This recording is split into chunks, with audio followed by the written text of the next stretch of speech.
What is up, everybody? So I've been asked a lot by, friends, people in my personal life, which games, Pokemon games, I think deserve to be, played, which games I think are the best, which games have the most replay value, which games are the worst. So I thought, you know what, why not make a little video out of this and see if others will agree with me or disagree with me. That's fine. So if you agree with me and you think that my list is perfect, like, subscribe, all that good stuff. If you don't like it, you could dislike and comment, tell me which games you think deserve to be where. If I put something lower, so something higher, let me know.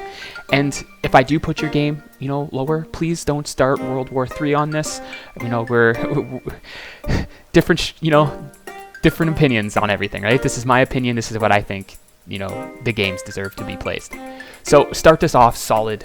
Gen 1, Pokemon Yellow God tier. Nothing is greater than when that memory when you were a child playing the first ever Pokemon game, not knowing what you were doing, not knowing, what evolved into what.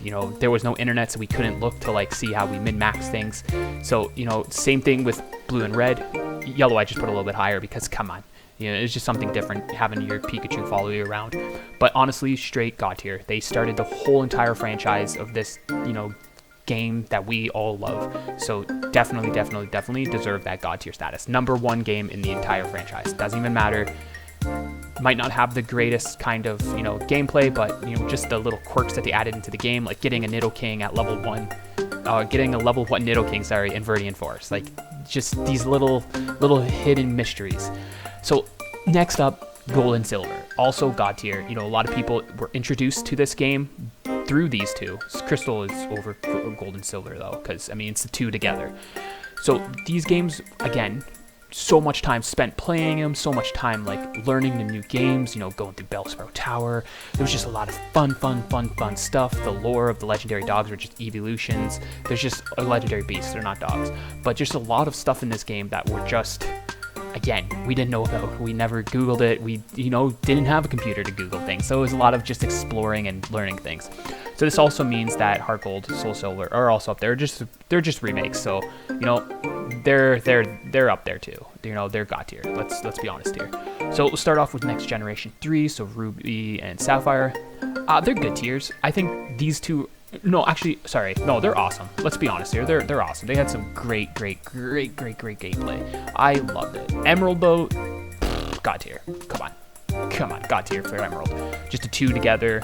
They had a cool storyline. It wasn't probably the most solid, but it's not like Gold and Silver where you're beating rockets up in, Goldenrod and stuff like that, or being completely dominated by the Goldenrod trainer with her milk tank just roll out, killing you nonstop over and over and over again. But definitely Emerald, great game. Rayquaza, best legendary. One of the best legendaries to be created. There's a couple of really cool ones. One of the best legendaries. So Team Magma, Team Aqua, yeah, they weren't the greatest. Let's make land, let's make lava. But still solid games in the franchise. Honestly, I'm gonna get some hate for this one, I think, but that is okay. I'm going to say they are good tier. They weren't great, but they weren't bad. They introduced a lot of cool things, cool mechanics going into Giratina's realm. They introduced a lot of really cool stuff. But the little mini games is the first time that little mini games and interaction with your Pokemon were introduced. So solid. Definitely above Diamond and Pearl. Pokemon Black, Pokemon White.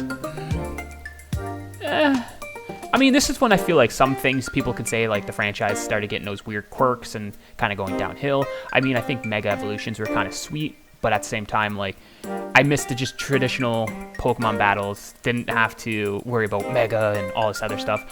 But I think this really opened up the competitive scene, was Black and White. So I think because of that, I would put Black and White high good. I wouldn't put it in awesome, but I put it in high good because it did open up that competitive scene.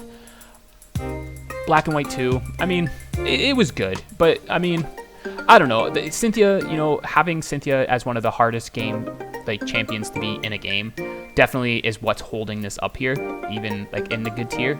Where again, good tier is just it's good. It was fun to play. I didn't hate it. Same thing with X and Y. They were fun. They were okay. They weren't amazing, but I also didn't hate them. Xerneas was kind of cool. Definitely broke the meta for competitive play. Still breaking the meta. Omega...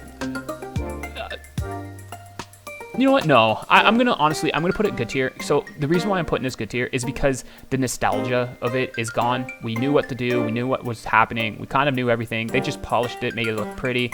But, you know, eventually we started, you know, a lot of these games we all got, you know, the internet. We could all search things, how to min-max things, how to get the best Pokemon early game, how to do this, how to do that. And it kind of took away a lot of the fun and the mystery of some stuff. And that's why I'm putting, you know, the DS games a little bit lower and 3DS games a little bit lower than the Game Boy and Game Boy Advance, because we just didn't have the internet.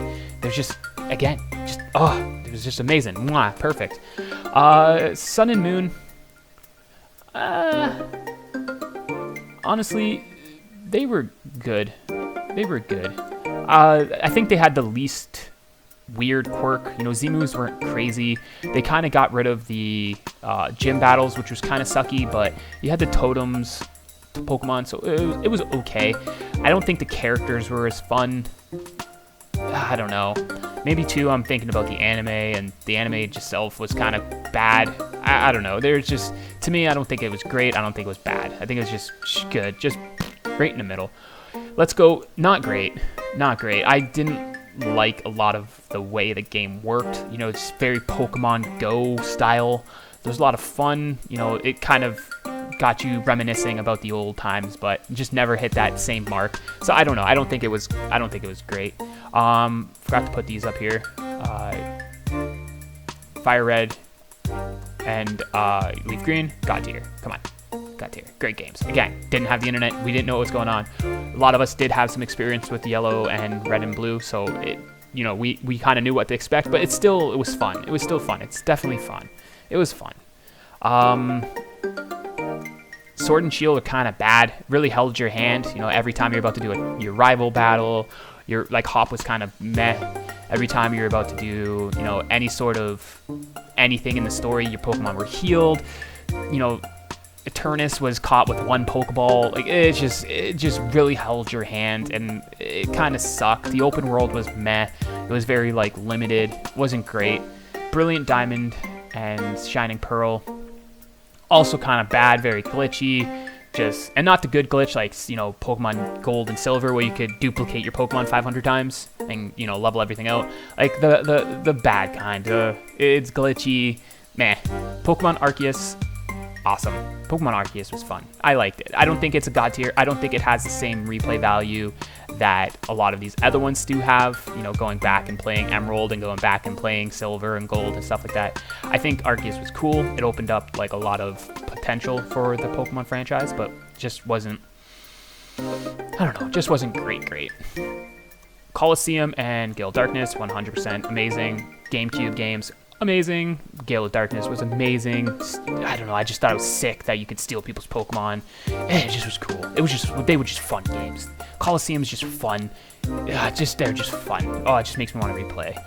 And this one, a lot of people are probably going to hate me on, and that's okay. You know, that's okay. This is why I'm making this list, and I'm the one going to get the hate or get the love.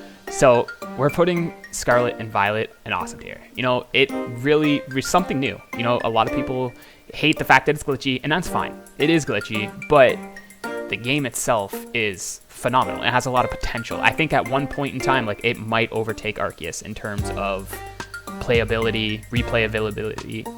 It was so good. It's just fun. It's just a fun game. Really cool, being able to choose your own storyline.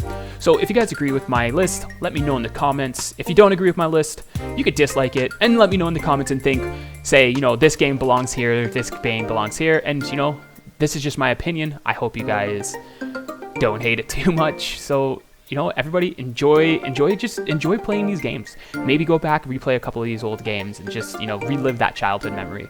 So with that, guys, I want to say peace.